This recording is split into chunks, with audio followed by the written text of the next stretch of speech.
तो हम लोग ट्रिगोनोमेट्री में एक क्वेश्चन और लिए हैं। कहता है कि the horizontal distance between the two tower is 60 metre. दो टावर है, दोनों के बीच में जो डिस्टेंस है 60 मीटर है।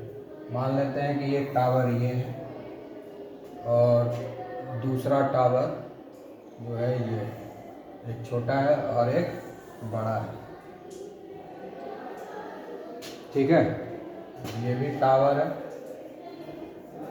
ठीक है, और ये भी टावर है। दो टावर है। The horizontal distance between the two tower is 60 metre.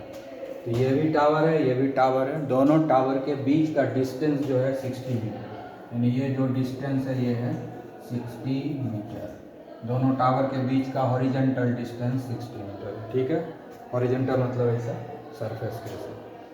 The angle of depression of the top of the first tower. अब इस दोनों में से कौन फर्स्ट है कौन सेकंड है देखना पड़ेगा। Top of the first tower when seen from the top of the second tower is 30। Angle of depression देख रहा है, angle of depression, angle of depression का बात कर रहा है। तो एंगल ऑफ डिप्रेशन कब होगा? जब हम नीचे देखेंगे, यानी ऊंचा से नीचे की तरफ देखेंगे। यानी एक टावर से दूसरे टावर को देखते हैं। अगर हम यहाँ से इस टावर को देखेंगे, यहाँ एंगल ऑफ एलिवेशन हो जाएगा। अगर हम इस टावर से इस टावर के टॉप को देखेंगे, इस टावर के टॉप से इस टावर के टॉप को देखेंगे, तो हो जाएगा एंगल ऑफ एलिवेशन, क्योंकि ऊपर की तरफ देख रहे हैं, ठीक है। लेकिन अगर इस टावर के टॉप से इस टावर के टॉप को देखेंगे तो मुंडी झुकेगा, ठीक है। इस टावर से इस टावर के टॉप को देखना है। क्या कर रहा है? Angle of depression of the top of the first tower, angle of depression of the first tower when seen from the top of the second tower. Second tower से जब हम देखते हैं, सेकेंड टावर से जब हम देखते हैं तो एंगल ऑफ डिप्रेशन जो होता है वो 30 डिग्री होता है। तो इसका मतलब क्या हो गया? क्या कर रहा है? Find the height of the first tower, ठीक है। सेकेंड टावर से देखना है angle of the depression of the first tower. First tower का एंगल ऑफ डिप्रेशन होगा, यानी फर्स्ट टावर ये होगा, तो हमने इसका एंगल ऑफ डिप्रेशन होगा, ठीक है। तो फर्स्ट टावर देखना है। Now if the height of the second tower is, तो सेकेंड टावर है ये 90 मीटर दिया हुआ है सेकेंड टावर का, और फर्स्ट टावर का है। तो angle of depression of the top of the first tower, angle of depression of the top of the first tower, ठीक है। Angle of depression of the top of the first tower. तो angle of first tower ये, angle of depression ये होगा। Angle of depression ऐसे लेंगे तब ना, एंगल ऑफ नीचे की तरफ देखेंगे तब ना। क्या कह रहा है कि between the two towers the angle of depression of the top of the first tower when seen from the top of the second tower, यानी सेकेंड टावर से देखना है सेकेंड टावर से। तो जहाँ से देखते हैं वहाँ से एंगल ऑफ डिप्रेशन होता है। Seen from, angle of depression निकालना है seen from the second tower, ठीक है। First tower when seen from the top of the second tower, यानी सेकेंड टावर से देखते हैं फर्स्ट टावर को, सेकेंड टावर से देखते हैं फर्स्ट टावर को।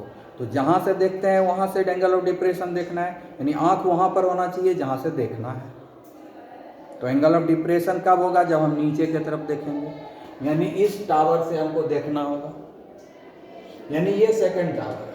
इसका मतलब ये क्या हो गया? हमारा सेकेंड टावर हो गया, क्योंकि सेकेंड टावर से जब हम देखेंगे दूसरे फर्स्ट टावर को, तो ये हो गया हमारा फर्स्ट टावर। तभी ना एंगल ऑफ डिप्रेशन होगा, क्योंकि जब ऊंचा से नीचे की तरफ देखेंगे तभी ना। तो हम यहाँ आँख लगाएंगे, यहाँ से हम देखेंगे इसे। तो एंगल ऑफ डिप्रेशन कैसे बनता है? हॉरिजेंटल लाइन बनाएंगे तब तो एंगल ऑफ डिप्रेशन होगा। तो हम लोग एक हॉरिजेंटल लाइन बना दिए, ठीक है। ये हॉरिजेंटल लाइन बनाते हैं कहाँ? जहाँ आँख रहता है, जहाँ से देखते हैं। तो ये हो गया हमारा angle of depression 30 degree. Angle of depression हो गया 30 डिग्री। सेकंड टावर के टॉप से, सेकंड टावर के टॉप से हम फर्स्ट टावर के टॉप को देखें। इसका मतलब क्या, फर्स्ट टावर छोटा है सेकंड टावर से, तब ना एंगल ऑफ डिप्रेशन होगा। क्योंकि अगर हम इधर से देखते हैं तो यहाँ हॉरिजॉन्टल खींचेंगे तो एंगल ऑफ एलिवेशन हो जाएगा। ठीक है, ये ना एंगल ऑफ डिप्रेशन है, this is your angle of depression. तो हम क्या करेंगे, अब एक एक्स्ट्रा कंस्ट्रक्शन कर देंगे तो बन जाएगा फटाफट। इसको और इसको हम मिला देते हैं, ये भी हॉरिजॉन्टल लाइन की तरह हो जाएगा। अब देखो, ये हॉरिजॉन्टल लाइन है, ये भी हॉरिजॉन्टल लाइन है। हॉरिजॉन्टल लाइन क्या हो गया, पैरेलल हो गया। हॉरिजॉन्टल लाइन क्या हो गया, पैरेलल हो गया। दो लाइन पैरेलल है, ये और ये पैरेलल है, और ये क्या हो गया, ट्रांसवर्सल लाइन। जब दो पैरेलल लाइन को एक ट्रांसवर्सल लाइन टच करता है तो क्या होता है, ऑल्टरनेट एंगल इक्वल होता है। यहाँ पर ये इसका ऑल्टरनेट एंगल ये है ना, तो ये अल्टरनेट इक्वल होगा, तो ये भी 30 डिग्री हो जाएगा। ठीक है, अब क्या दिया हुआ है, if the height of the second tower is 90 metre, the height of the second tower is 90 metre. Second tower का हाइट जो है दे दिया है 90 मीटर। ये हो गया हमारा पूरा सेकेंड टावर कितना का है, 90 मीटर का है।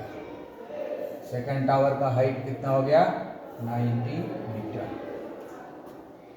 कहता है find the height of the first tower, तो फर्स्ट टावर के हाइट को हम h मान लेते हैं। फर्स्ट टावर के हाइट को h मान ले, ये h मानने में दिक्कत है तो हम लोग फर्स्ट टावर के हाइट को हम x मान लेते हैं। ठीक है, x मान लिए। ठीक है, तो ये और ये पहले, ये देखिए अब रेक्टेंगल है, ये कैसा दिख रहा है, रेक्टेंगल है। तो अगर हम इसको x मानेंगे तो ये भी तो x हो जाएगा, तब तो यहाँ से लेके यहाँ तक ये भी x हो जाएगा। अब ये है 60 मीटर यहाँ से यहाँ तक, तो ये भी 60 मीटर हो जाएगा, क्योंकि ये और ये पैरेलल है, रेक्टेंगल का हिस्सा है। अब यहाँ से यहाँ तक अगर x हो गया और यहाँ से यहाँ तक जो है 90 मीटर है, तो ये हिस्सा कितना हो जाएगा, ये हो जाएगा हमारा 90 माइनस x। तो यहाँ से यहाँ तक हो जाएगा 90 माइनस x। ठीक है, अब जो है हम लोग क्या करेंगे, नाम दे देते हैं। पहला टावर, फर्स्ट टावर है A B, ठीक है। दूसरा टावर है C D, दूसरा टावर C D, ऐसे नाम लिखना है, कंटिन्यूस हो जाएगा C और ये हो जाएगा D। एक टावर A B हो गया, दूसरा टावर C D हो गया। ठीक है, एक पॉइंट और बच गया C D, तो इसको हम पॉइंट E लगा देते हैं। ठीक है, यहाँ तो 90 मीटर लिखा हुआ है ना, 90 मीटर। और ये है सेकंड टावर, और ये 90 मीटर। ठीक है, अब हमारे पास ये राइट एंगल ट्रायंगल मिल गया कि नहीं। जब अब निकालना क्या है, इसका वैल्यू, फर्स्ट टावर का वैल्यू, तो ये पूरा यहाँ से वहाँ 90 है, तो अगर ये वैल्यू हमारे पास आ जाता है तो ये वैल्यू अपने आप निकल जाएगा। अब हमारा ये ड्राइंग हो गया, ड्राइंग हो जाने के बाद कोई दिक्कत नहीं है ना। हाइट एंड डिस्टेंस में बस ड्राइंग कंप्लीट होना चाहिए, परफेक्ट होना चाहिए, तो ऑटोमेटिकली बन जाएगा। अभी हमको राइट एंगल ट्रायंगल मिला कि नहीं, AED राइट एंगल ट्रायंगल है, ये 90 डिग्री है कि नहीं। तो राइट एंगल ट्रायंगल AED, इसमें ये 30 डिग्री है, इसके सामने ये परपेंडिकुलर डिस्टेंस और ये हो गया बेस, तो 10 लग जाएगा। ठीक है, तो इन राइट एंगल ट्रायंगल AED, ठीक है, तो हम क्या लेंगे, ये 10 30 ले लेते हैं। 10 30 इक्वल टू क्या हो जाएगा, इसके सामने परपेंडिकुलर डिस्टेंस है ये DE। ठीक है, अब by AE, P by B हो गया। डी ई कितना है 90 माइनस एक्स, और ए ई कितना हो गया 60 हो गया। tan 30 का वैल्यू कितना होता है 1/√3 equal to 90 minus x by 60। ठीक है, तो ये एक हमारा मिल गया। अब इससे क्या होगा 90 माइनस एक्स, ठीक है 90 माइनस एक्स हो गया, तो ये इधर 60 इधर आके गुना हो जाएगा 1/√3 इंटू 60। ठीक है, अब ये 90 माइनस एक्स इक्वल टू क्या होता है 1/√3 है, इसको लिख सकते हैं 3 इंटू 20, तो 90 माइनस एक्स इक्वल टू 1/√3, और इसको भी लिख सकते हैं √3 इंटू √3 इंटू 20। 3 को लिख सकते हैं √3 इंटू √3, 3 को लिख सकते हैं √3 इंटू √3, एक कट गया, तो हमारे पास क्या बचा 20√3। एक्स को हम उधर ले जाते हैं, इधर बचा 90, ये हो गया 90 माइनस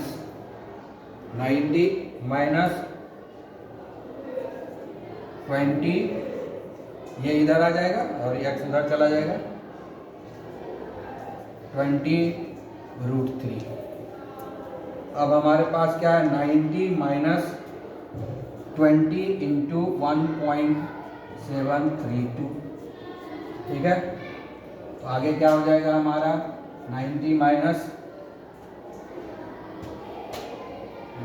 64, 32 दूनी 64, 17 दूनी 34। ठीक है, एक जीरो, तो डेसिमल कितने 1 2 3 के बाद 1 2 3 यहाँ पर हो जाएगा डेसिमल। अब इसको हम लोग माइनस करके कितना आएगा 6 होगा, 3 होगा,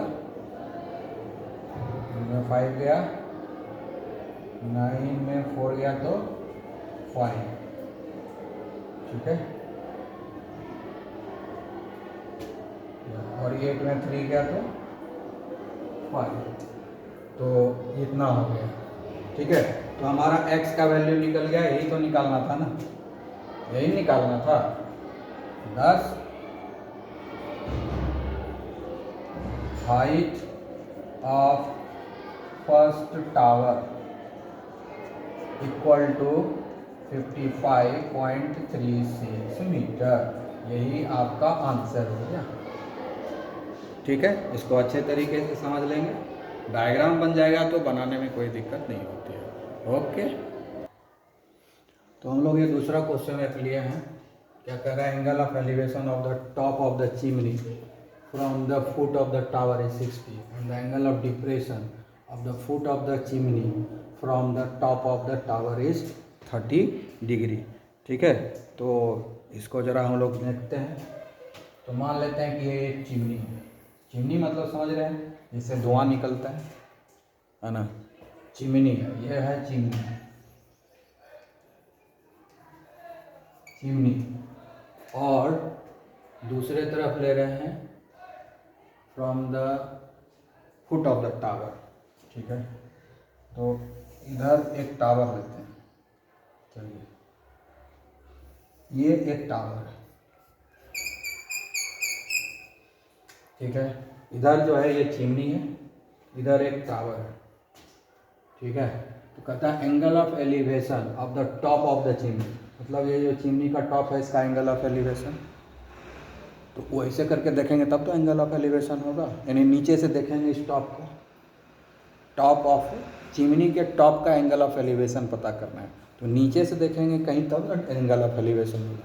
तो कह रहा है फुट ऑफ द टावर से देखिए, angle of elevation of the top of the chimney from the foot of the tower, यानी यहाँ से देखना पड़ेगा, हम यहाँ से देखेंगे foot of the tower, foot.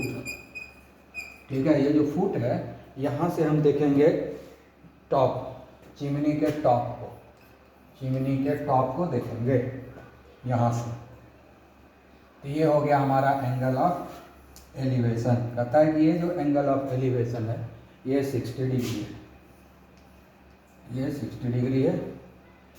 उसके बाद कहता है कि the angle of depression of the foot of the chimney, foot of the chimney, chimney का फुट कहाँ है, चिमनी का फुट ये हो गया, ठीक है। इस चिमनी का टॉप का एंगल ऑफ एलिवेशन 60 डिग्री है। ये जो चिमनी है, चिमनी के टॉप का एंगल ऑफ एलिवेशन 60 डिग्री है, जो कि टावर के फुट से देखा गया है, ठीक है। अब कहता है कि angle of depression of the foot of the chimney, यानी ये जो चिमनी है उसके फुट का एंगल ऑफ डिप्रेशन देखना है, यानी ऊपर से इसके फुट को देखना होगा। कहाँ से देखते हैं, from the top of the tower, यानी टावर यहाँ से देखेंगे, है ना, ये टॉप है और यहाँ पर आँख है, तो यहाँ से हम जो है चिमनी के फुट को देखेंगे, तो हो गया एंगल ऑफ डिप्रेशन, ठीक है। यहाँ पर हम हॉरिजॉन्टल खींचेंगे तब ना एंगल ऑफ डिप्रेशन होगा, एंगल ऑफ डिप्रेशन ये कितना है, ये जो है 30 डिग्री है, ठीक है, ये 30 डिग्री है एंगल ऑफ डिप्रेशन। ये हो गया हमारा एंगल ऑफ डिप्रेशन, ठीक है, एंगल ऑफ डिप्रेशन।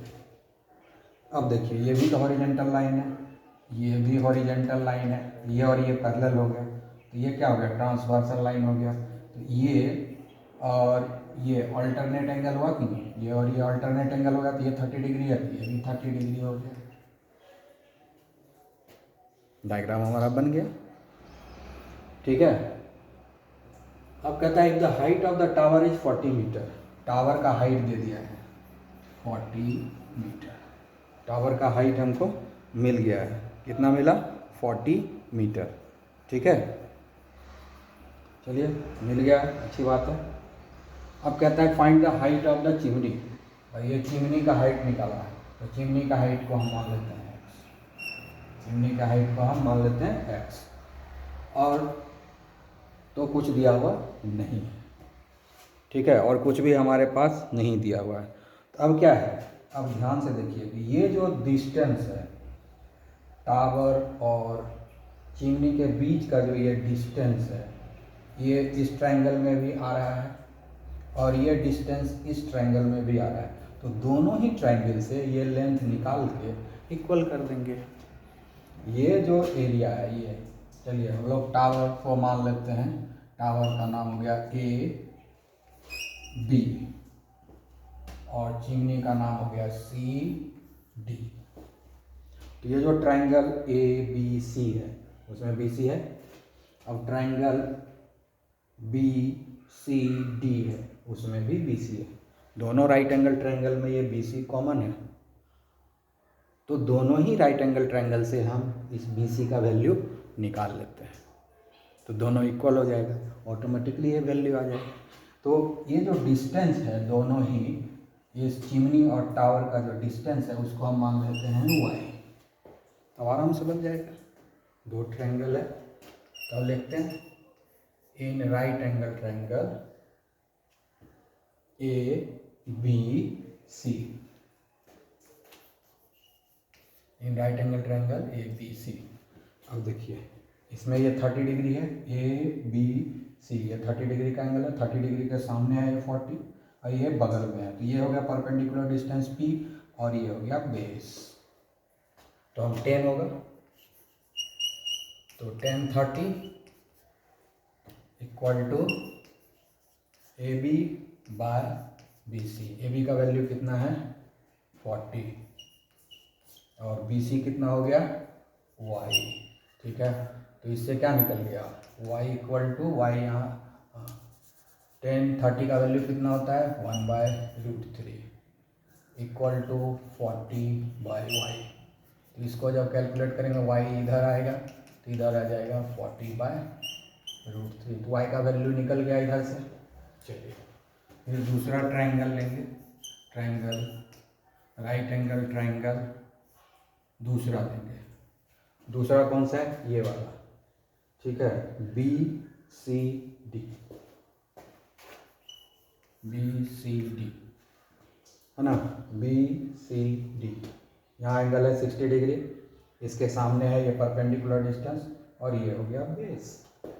ठीक है, तो हो जाएगा हमारा 10 60, तो हो गया C D by B C, है ना, पी बाय बी। और 10 60 कितना होता है, √3। सी डी का वैल्यू कितना है, सी डी का वैल्यू हमने अज्यूम कर लिया है x, और बी सी का वैल्यू हमने अज्यूम कर लिया है y। तो इधर से निकल गया ये y, इधर आएगा y equal to x by √3। अब दोनों तरफ y का वैल्यू, इधर भी y का वैल्यू है, यहाँ भी y का वैल्यू, तो ये और ये दोनों बराबर हो जाएगा। 10 x by √3 equal to 40 by √3। ठीक है, therefore x equal to 40 by √3, और ये इधर आके गुना हो जाएगा √3 कट गया, तो क्या निकला, x इक्वल टू 40। ठीक है, यही निकला ना, x इक्वल टू 40। तो x ही तो निकालना था।